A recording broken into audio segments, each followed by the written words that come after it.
The Harris family lived in a quiet suburb of Dayton, Ohio, in a small white house with a red front door. It wasn't fancy, but it was filled with the kind of warmth only a close family can create. Daniel Harris, a hard-working mechanic, believed that providing for his family was his greatest purpose.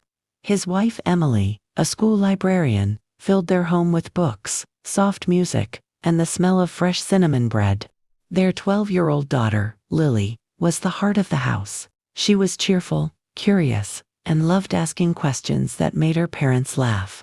But life, as it often does, shifted unexpectedly.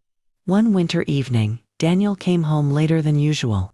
His shoulders were heavier, his face tired in a way Emily had never seen before. Over dinner, he gently held her hand and whispered, "They're shutting down the garage. I'm out of work." The words fell like a stone into the room. Emily squeezed his hand. "We'll get through this. We always do." But the next weeks were harder than either expected.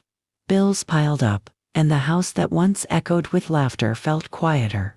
Daniel began to withdraw, not because he didn't love his family, but because he felt he had failed them. He spent hours searching for work, sending applications, waiting for calls that never came. Lily noticed the change in her father. One evening, she walked into the living room, holding a small jar decorated with stickers. "What's this?" Daniel asked. "It's our hope jar," she said with a shy smile. "Every night, we write something good that happened, even something tiny. Then we put it in the jar."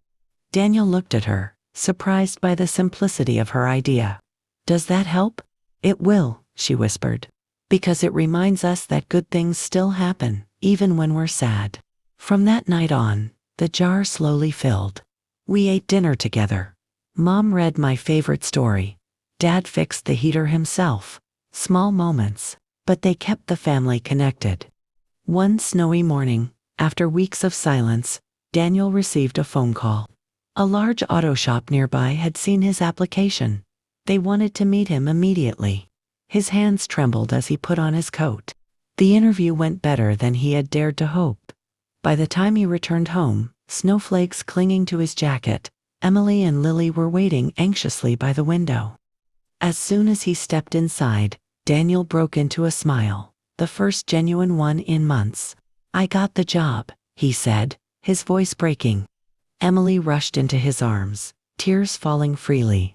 Lily hugged him from the side, her small voice filled with joy. That night, they opened the hope jar. The pieces of paper spilled onto the table like tiny reminders of strength.